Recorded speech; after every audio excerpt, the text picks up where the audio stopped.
Alors bonjour, ça fait plaisir d'être ici aux événements Les Affaires, toujours des forums très très intéressants. Ce n'est pas la première fois que j'ai la chance d'y participer. Merci de m'avoir invité également. Évidemment, ce matin, j'aimerais savoir qui est venu en transport collectif. Oh, 65 70 peut-être. Bravo. Marché, transport actif, très intéressant, beaucoup moins coûteux aussi. Exo, qui connaît le nom d'Exo? Quand même, hein? Notre notoriété, là, je fais des tests de notoriété pour Exo.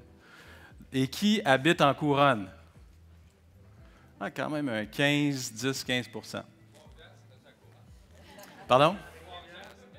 C'est la couronne éloignée, le pourtour. Je vous parlerai un peu plus tard d'Exo, d'où on vient, mais essentiellement, Exo, c'est une société de transport public, donc un organisme de transport collectif, tout comme la Société de transport de Montréal, de Laval ou de Longueuil.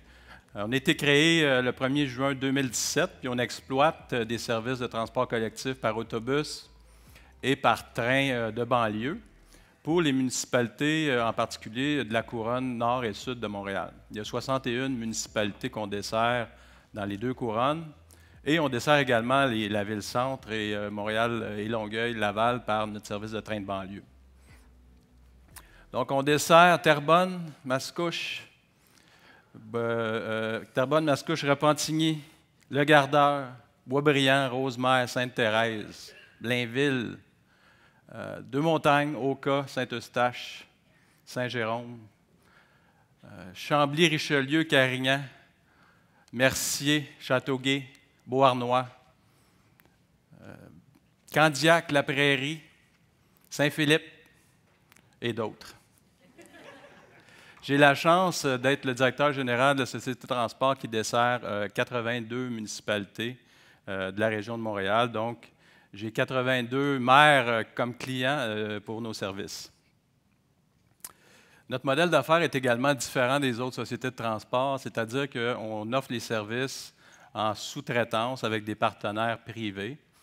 Pour ce qui est de l'exploitation des trains de banlieue, vous le savez, c'est Bombardier Transport qui est notre opérateur, donc qui fait l'opération, l'exploitation et l'entretien des trains de banlieue. Puis pour ce qui est des services par autobus, c'est des partenaires, on a plusieurs partenaires, des grands joueurs dans l'industrie internationale, notamment comme Transdev, Keolis, mais aussi des plus petits locaux, des Transbus, des autobus paquettes, autobus deux montagnes. Donc, ce sont nos partenaires qui exploitent et qui entretiennent notre matériel roulant. Ce n'est pas un secret, l'activité économique est en évolution, en augmentation. Il y a des pôles économiques aussi qui se développent sur les couronnes, des institutions également.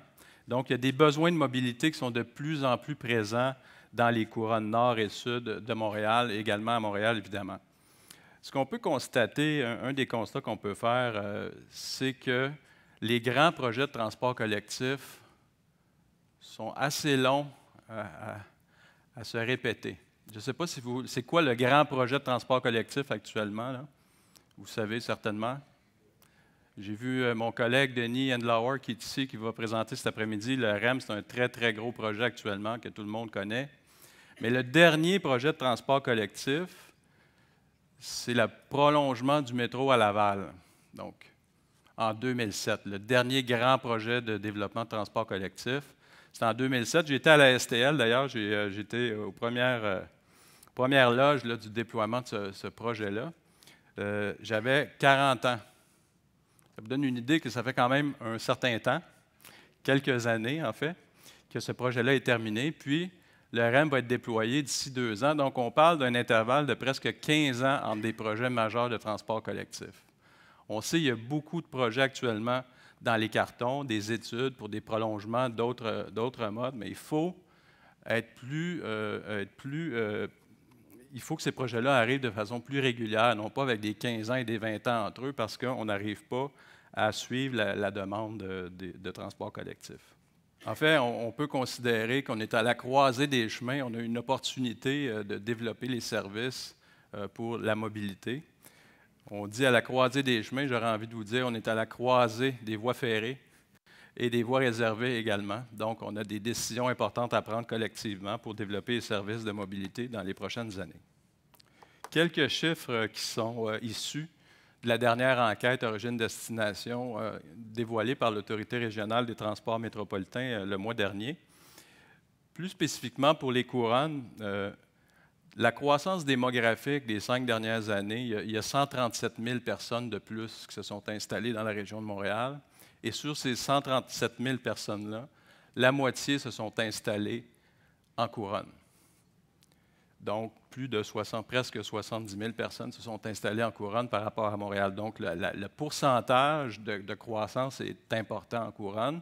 Et si on regarde les 20 dernières années, il y a eu un gain de 630 000 personnes dans la région de Montréal. Plus de 56 de cette augmentation-là s'est faite dans les couronnes nord et sud de Montréal. Donc, les besoins de déplacement sont extrêmement importants.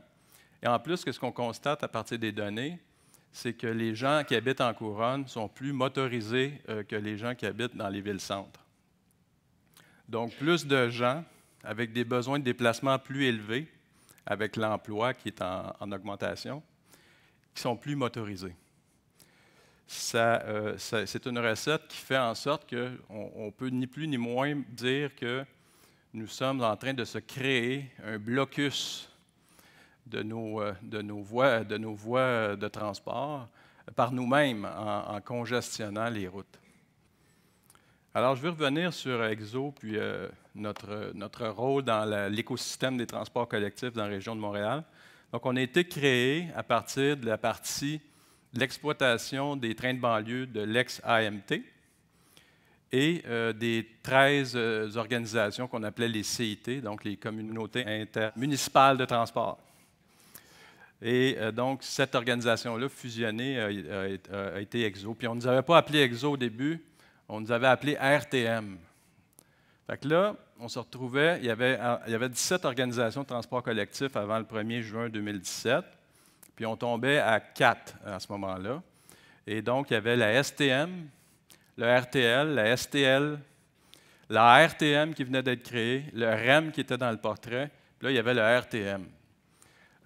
On a décidé de changer de nom pour se distinguer et se faire reconnaître. Donc, on s'est développé une image de marque qu'on a appelée EXO. EXO, certains pensent que c'est un acronyme qui veut dire employé extraordinaire, mais ce n'est pas un acronyme EXO.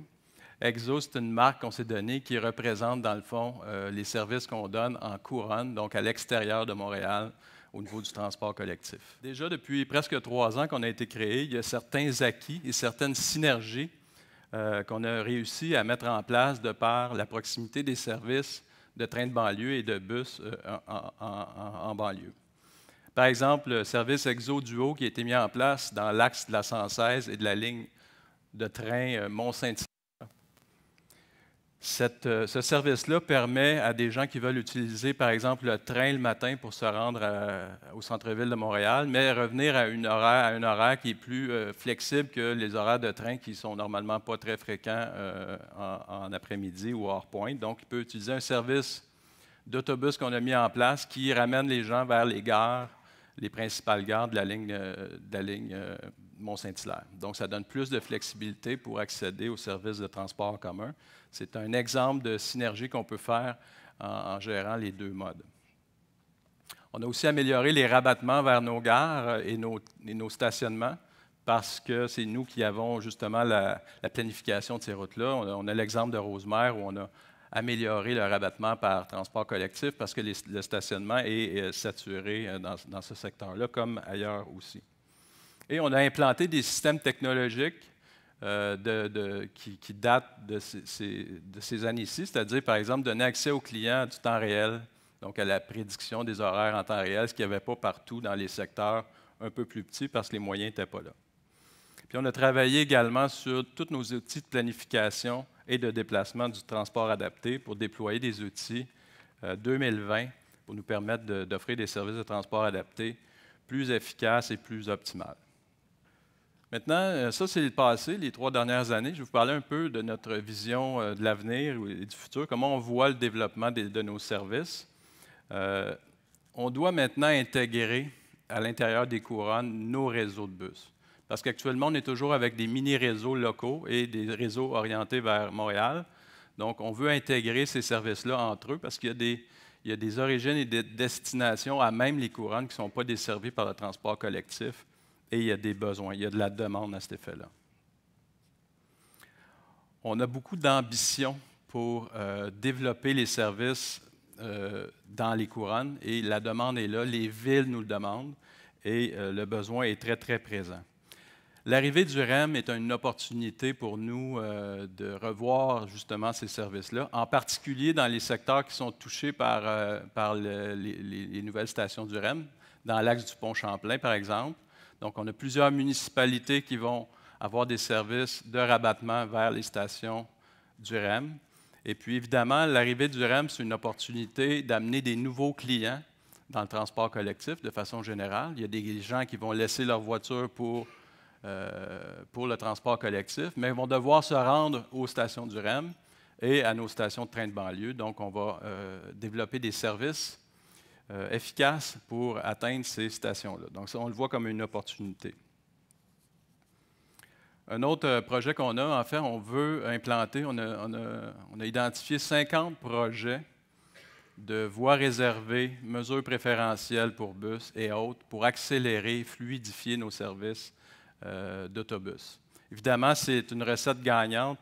Le service accéléré attire des nouvelles clientèles parce qu'il est plus compétitif que la voiture, mais également nous prend moins de ressources. Donc, on peut faire plus de services avec le même nombre de véhicules, le même nombre de chauffeurs. Donc, c'est la technique high-grade.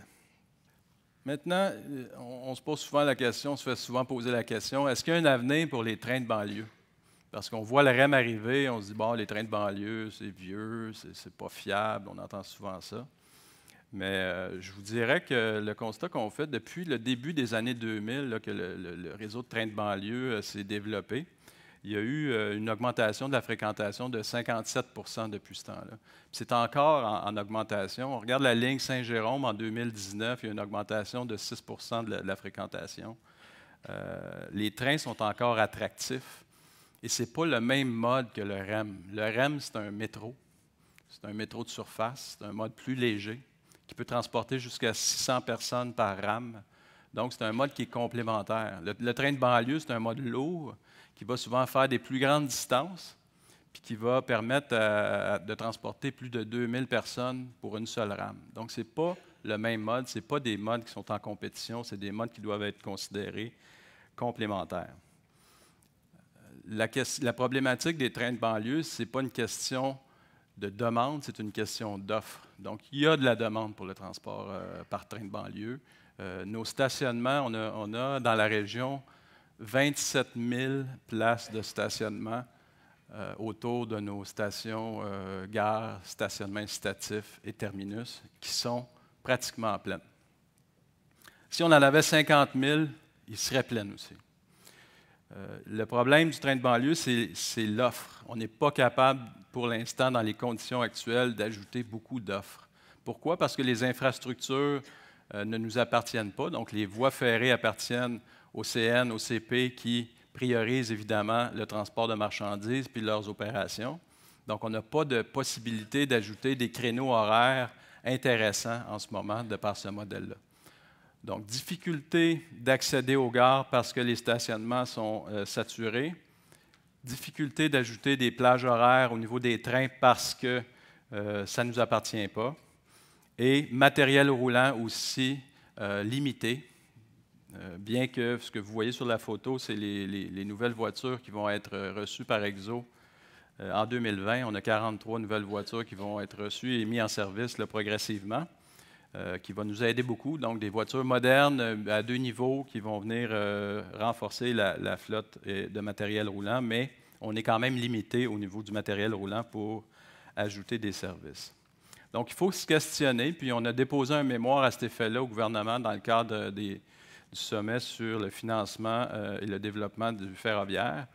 il faut se questionner sur la priorisation qu'on fait des services de ferroviaires. C'est principalement comme j'ai mentionné, le transport de marchandises qui est priorisé aujourd'hui.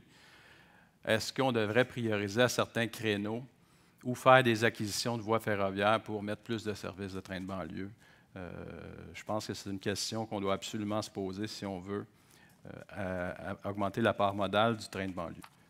Donc, parlant financement, évidemment, on a besoin absolument soutenir cette croissance-là, ce besoin de mobilité dans les couronnes, puis autour de la ville, par des programmes spécifiques qui vont non seulement subventionner les infrastructures, comme c'est le cas actuellement, mais aussi, je crois qu'il faut commencer, il faut que le gouvernement commence à aussi subventionner de façon plus importante l'offre de services, si on veut suivre, parce que les municipalités de couronne ne sont pas en mesure d'assumer cet arriérage d'offres de services-là en ce moment. Et si on veut faire le shift, il faut que ça se fasse de façon importante.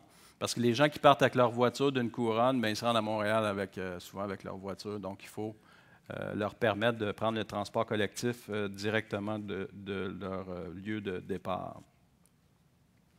On doit aussi simplifier les programmes de subvention. Il y a beaucoup de programmes qui sont là, qui sont très appréciés. Par contre, il y a une complexité d'accès à ces programmes-là qui pourraient être simplifiés, qui aiderait grandement là, le déploiement de nouveaux projets et d'investissements. Donc, on a une opportunité unique dans le contexte actuel de répondre à la demande puis à l'envie des gens d'utiliser le transport collectif. Je vous ai vu lever la main au début de la rencontre. Il y a quelques années, on était gênés de dire qu'on prenait le transport collectif. On passait peut-être pour des gens qui n'avaient pas les moyens d'avoir une voiture. J'ai l'âge que j'ai. Aujourd'hui, on est fiers de lever la main et de dire on a pris le transport collectif ce matin. Il y a un switch qui s'est fait. On doit le supporter par des actions concrètes et en particulier en couronne où il y a des besoins extrêmement importants. Il y a un rattrapage à faire. Puis, EXO, on est prêt à supporter et amener notre innovation et notre savoir-faire pour développer ces services-là dans les prochaines années. On peut régler des problèmes de mobilité, des problèmes de GES et des problèmes de main-d'œuvre parce que les employés doivent se rendre aussi au lieu de travail qui sont à proximité. Alors, il faut se donner les moyens de réussir. Je pense que tout est sur la table et on est dans une période intéressante à ce niveau-là. Il faut y arriver. Merci beaucoup.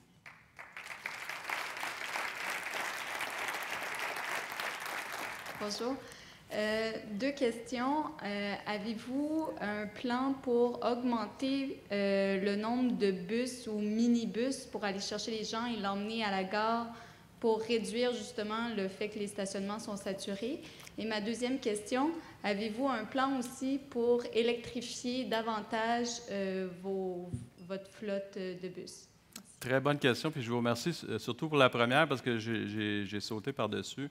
On a effectivement deux projets intéressants pour aider à l'accès aux gares et aux terminus. Donc, c'est des projets de transport à la demande dynamique. Ce sont des projets qui permettent aux gens qui habitent à proximité des gares qui sont saturées de pouvoir appeler un véhicule de transport collectif avec une application mobile. Et donc, ces véhicules-là, qui seront des taxis, là, vont regrouper quelques personnes et les amener à la gare sans qu'il y ait besoin d'utiliser leur voiture. C'est des projets qui vont être lancés en mai. Il y en a un à Saint-Constant. Là. Il y a des gares qui sont très occupées dans ce coin-là. Et aussi au terminus de Terrebonne, donc pour faciliter l'accès aux infrastructures de transport collectif avec des innovations comme le transport à la demande dynamique. Pour ce qui est de l'électrification des flottes, c'est un enjeu pour nous. J'ai mentionné que les véhicules sont propriété de nos partenaires. Donc, l'électrification passe par la capacité de nos partenaires de revoir leur flotte électrique. On travaille très fort pour encourager l'électrification, comme les autres sociétés de transport. Le plan n'est pas encore concret, mais on a des discussions avec les différentes instances pour être capable de nous aider à faire cette transition-là dans notre contexte de modèle d'affaires. Merci.